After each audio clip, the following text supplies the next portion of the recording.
Vamos imaginar por um segundo que um cientista maluco criou uma máquina do tempo e está te forçando a escolher um período aleatório para viajar dentro do Mesozoico. Boa parte dessas opções provavelmente teria um final trágico, mas seja lá o que fizer, você definitivamente não deveria escolher 150 milhões de anos atrás, pois essa era foi um tempo em que a morte instantânea estava em praticamente todos os cantos. Os dinossauros, como de costume no Mesozoico, dominavam a terra firme. Mas mesmo para os padrões deles, os que existiam naquela época eram particularmente assustadores. Alguns paleontólogos consideram esse período como uma era de ouro dos saurópodes gigantes e dos terópodes carnívoros. Infelizmente, mesmo que você pudesse estalar os dedos e fazer todos os dinossauros desaparecerem, 150 milhões de anos atrás ainda seria um lugar nada acolhedor. A Terra, os oceanos e os céus guardavam segredos que, digamos, não eram nada amigáveis à vida. Bem-vindo ao Jurássico Superior. Durante essa época, nenhum mapa seria de muita ajuda, já que os continentes da Terra eram quase irreconhecíveis em comparação aos de hoje. A América do Norte era talvez a que mais se assemelhava à sua forma atual, mantendo ao menos um contorno parecido. Mas a familiaridade acabava aí, pois ao sul havia uma imensa massa continental formada pela fusão de vários blocos de terra que juntos compunham o que muitos consideram o último supercontinente, Gondwana.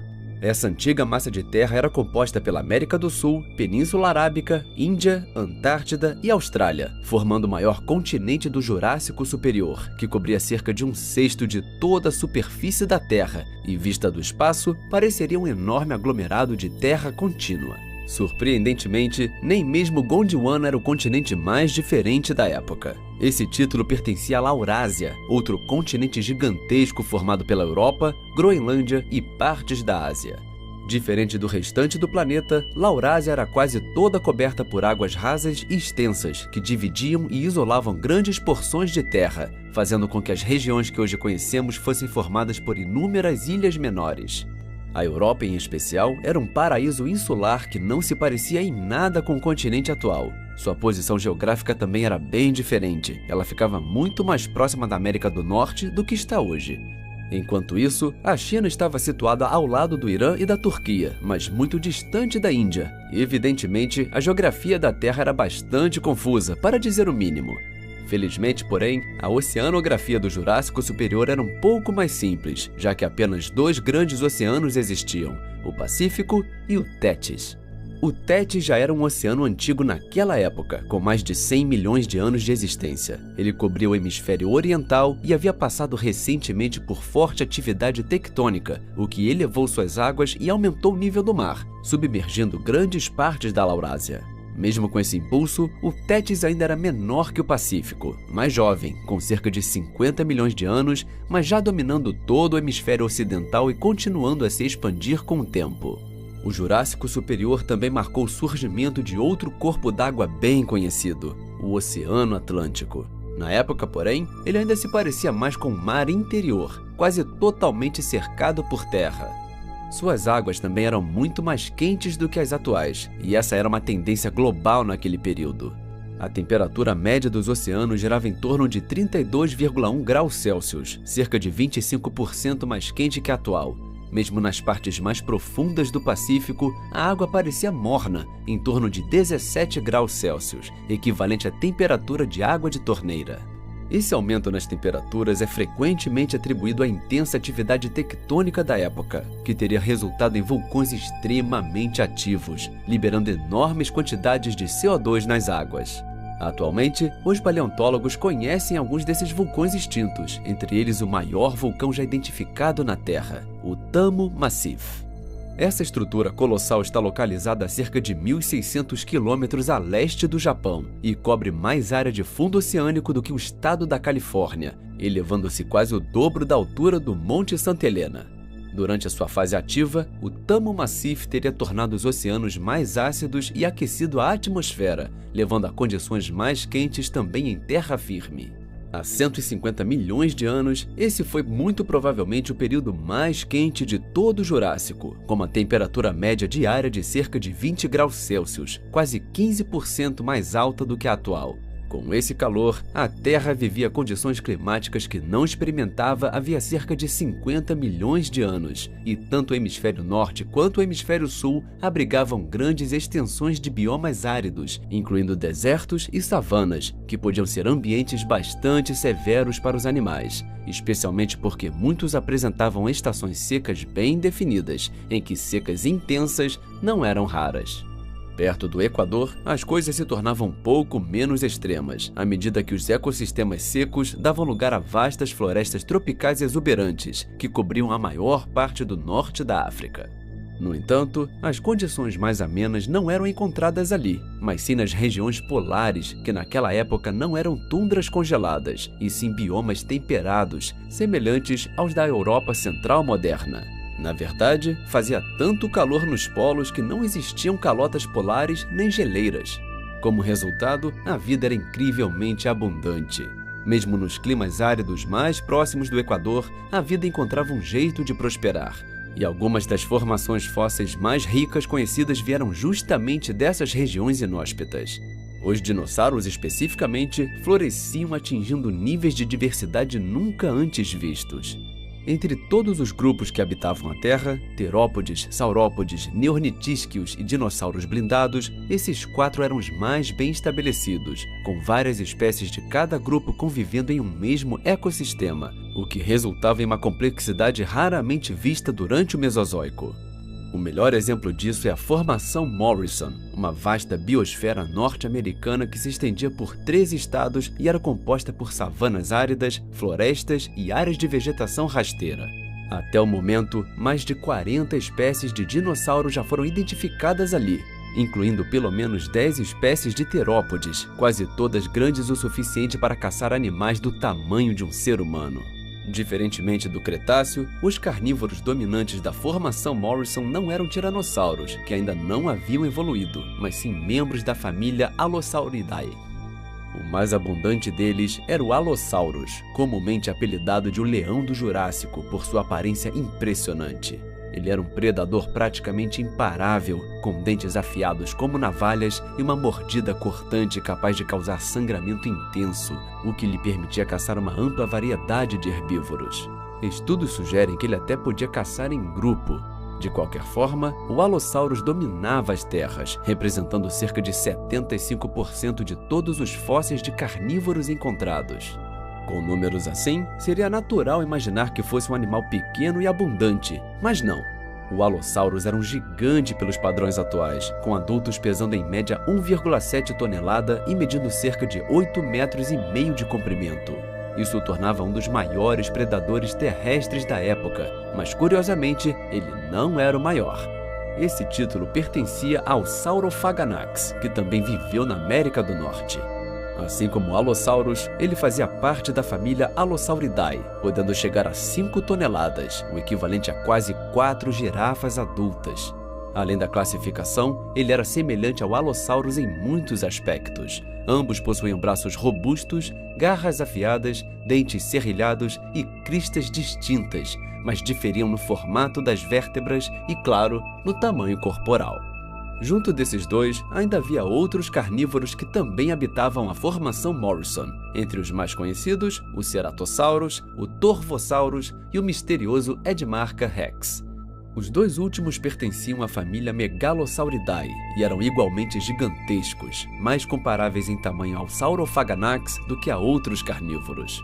Grandes exemplares de Torvosaurus podiam pesar cerca de 4 toneladas, enquanto o Edmarca rex poderia ter pesado tanto quanto o Saurophaganax.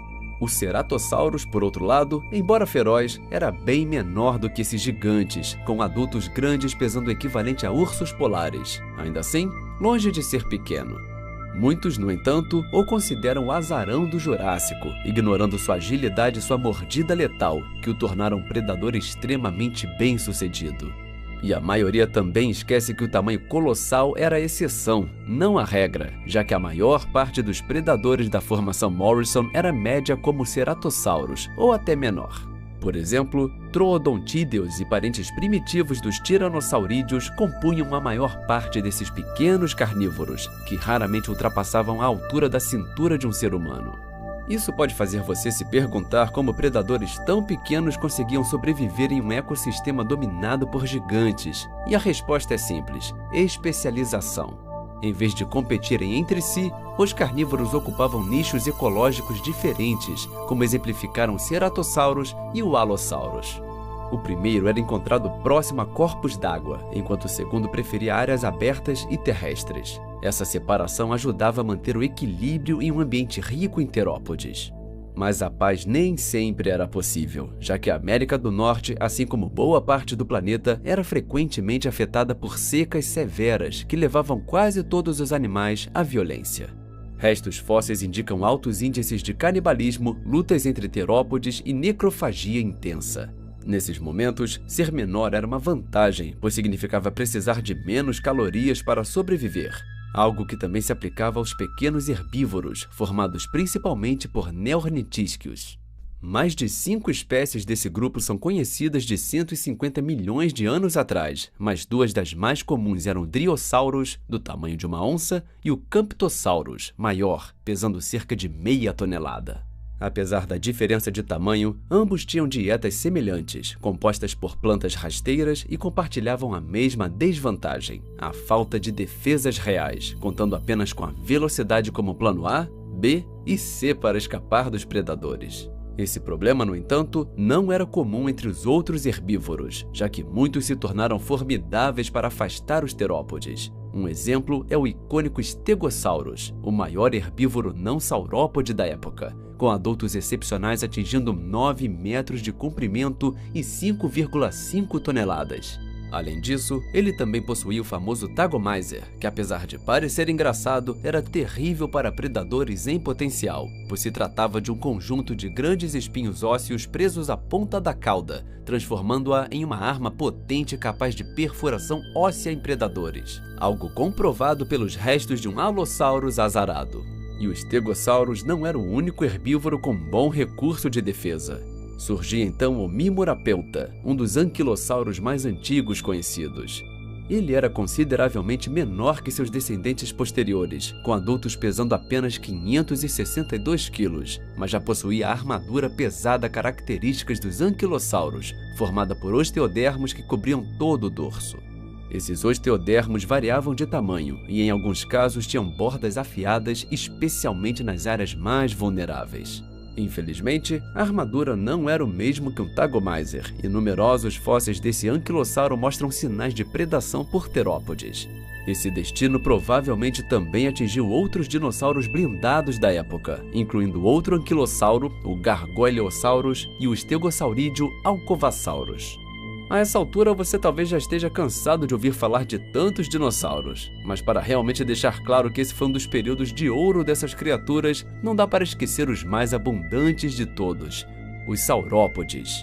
De fato, há 150 milhões de anos, esse grupo vivia o auge da sua história, sendo geralmente os dinossauros mais comuns do planeta. O Camarasaurus, por exemplo, detinha o título de animal mais numeroso do hemisfério ocidental, mas ele estava longe de ser o único. Diversas famílias de saurópodes prosperavam ao mesmo tempo, com destaque para diplodocídeos e macronarianos, os 2 grandes grupos dominantes. Ambos eram verdadeiros colossos, e entre seus membros estavam nomes lendários conhecidos até hoje: Brachiosaurus, Diplodocus, Supersaurus, Barosaurus, Brontosaurus e Apatosaurus. Vale ainda uma menção ao Maraapunisaurus, que não pertencia a nenhuma dessas famílias, mas era absolutamente gigantesco. Na verdade, todos os saurópodes vivos naquela época eram enormes, mesmo os menores pesavam em torno de 13 toneladas, enquanto os maiores chegavam a cerca de 70 toneladas. Naturalmente, com uma fauna tão impressionante, a formação Morrison sempre despertou fascínio desde sua descoberta. Mas, curiosamente, ela não era um ecossistema único, já que muitas outras regiões do planeta apresentavam ambientes muito parecidos, onde os mesmos grupos de dinossauros dominavam. Em alguns casos, eram até as mesmas espécies. Por exemplo, se você tentasse fugir de Allosaurus, Ceratossauros ou Torvosaurus indo para a Europa, ainda encontraria os mesmos predadores. Por outro lado, se fosse até Gondwana, poderia aproveitar ótimas paisagens de saurópodes, já que há registros de Brachiosaurus, Barosaurus e Camarasaurus por lá. Mesmo os dinossauros exclusivos de certos continentes seguiam padrões muito semelhantes aos da Formação Morrison, com espécies equivalentes espalhadas pelo mundo.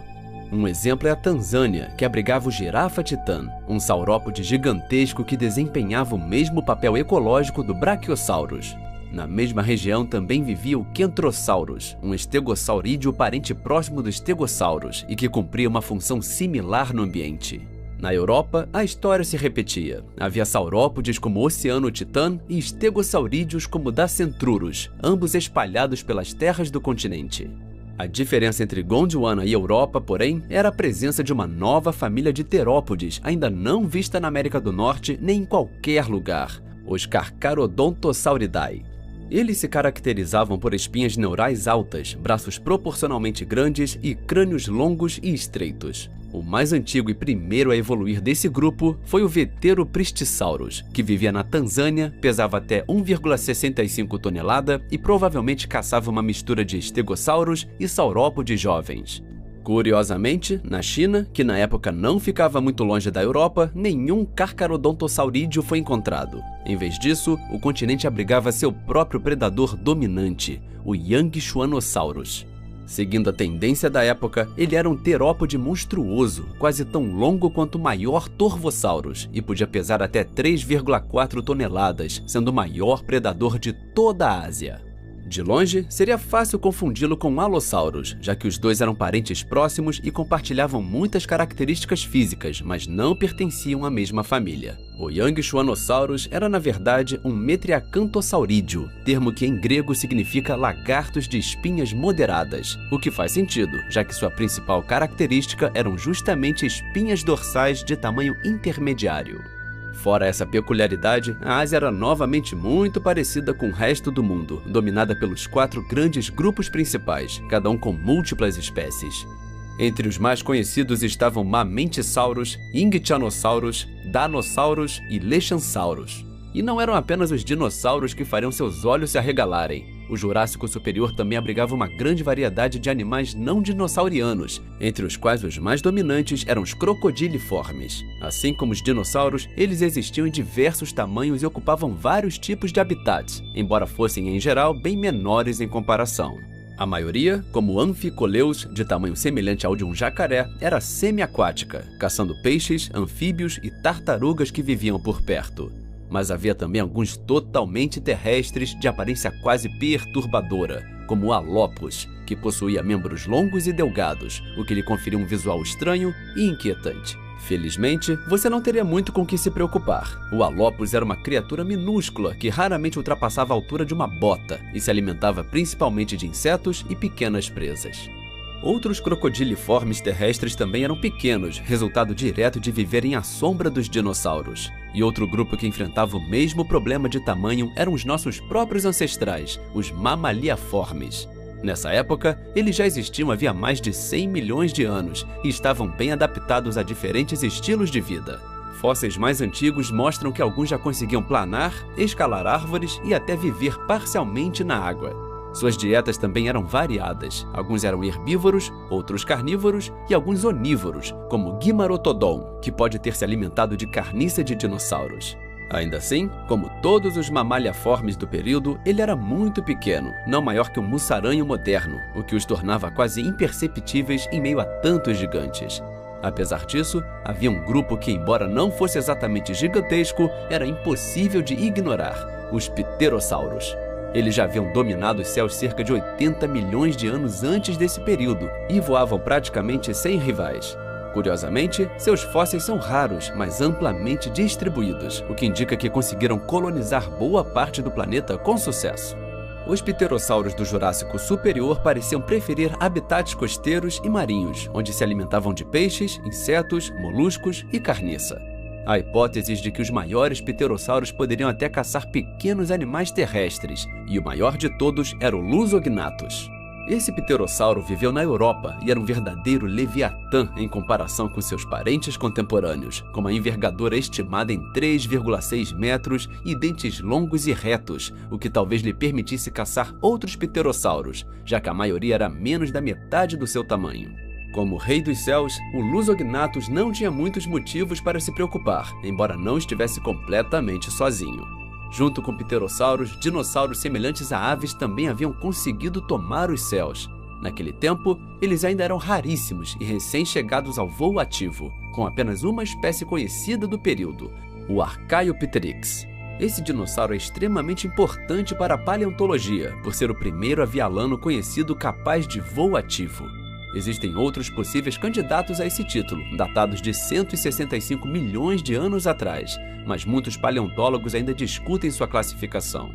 O Archaeopteryx, por sua vez, provavelmente usava suas asas para caçar pequenas presas, como répteis e insetos, além de escapar de predadores. Ele era um animal pequenino, com tamanho semelhante ao de uma pega moderna. Com tanta vida ao seu redor e acima de você, não seria surpresa descobrir que as águas também estavam repletas de criaturas, embora com uma diferença marcante. Enquanto muitos animais terrestres eram maravilhosos, os oceanos e mares do Jurássico Superior eram reinos de pesadelo, dominados pelos plesiosauros. Esses répteis marinhos eram facilmente reconhecidos por seus corpos achatados, caudas curtas e 4 nadadeiras, e podiam ser encontrados em praticamente todos os mares do planeta. Eles variavam muito em tamanho, e muitos eram predadores de topo, com destaque para a família dos pliosaurídeos, os mais assustadores de todos. Embora normalmente se imagine um plesiosauro com pescoço longo e fino, os pliosauros eram justamente o oposto. Tinham pescoços curtos e crânios enormes, repletos de dentes cônicos e afiados, ideais para capturar presas de médio e grande porte. Você provavelmente já ouviu falar do mais famoso deles, o Liopleurodon, mas ele já havia desaparecido cerca de 5 milhões de anos antes desse período. Não que isso fosse motivo para alívio, pois o Jurássico Superior contava com um substituto ainda maior e mais aterrorizante, o Pliosaurus. Os adultos dessa espécie estavam entre os maiores pliosauros já registrados, chegando a 10 metros de comprimento e 5 toneladas de peso. Com esse tamanho, eles matavam praticamente qualquer coisa que conseguissem alcançar, incluindo até o que hoje consideramos os tubarões dos mares modernos. Isso não significa que os tubarões jurássicos fossem fracos, longe disso, mas eles não chegavam nem perto do tamanho dos pliosauros. Ainda assim, representavam uma ameaça para peixes e para outro grupo clássico dos mares mesozoicos, os ictiossauros. Estes haviam sido os verdadeiros gigantes dos oceanos durante o Triássico e o início do Jurássico, mas agora diminuíam de tamanho, principalmente devido à competição com os plesiosauros. No entanto, essa disputa não era de forma alguma unilateral, já que os mares rasos e os oceanos abertos ainda abrigavam diversas espécies de ictiossauros, ocupando diferentes nichos e podendo atingir até 7 metros de comprimento.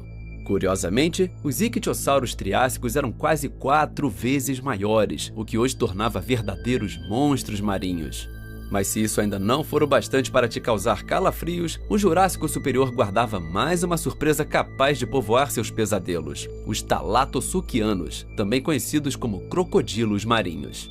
Na realidade, eles não eram crocodilos verdadeiros, mas sim parentes distantes e primitivos, embora lembrassem bastante os crocodilos modernos. A principal diferença estava nos membros e nas caudas, que em algumas espécies evoluíram em nadadeiras, permitindo navegar eficientemente pelos mares. Assim como outros grupos, esses crocodilos marinhos eram encontrados em todo o mundo e em certas regiões atuavam como predadores de topo, com dentes comprimidos e serrilhados, perfeitos para rasgar pedaços de carne de suas presas, que incluíam peixes, ictiossauros, pequenos plesiosauros e tartarugas. Os dois maiores representantes conhecidos, o Dacosaurus e o Maquimosaurus, podiam caçar animais de grande porte, e coincidentemente, o Maquimosaurus era o maior crocodilo marinho já descoberto, com adultos alcançando o mesmo comprimento dos maiores ictiossauros, dando aos possíveis viajantes do tempo mais um bom motivo para evitar a Terra de 150 milhões de anos atrás.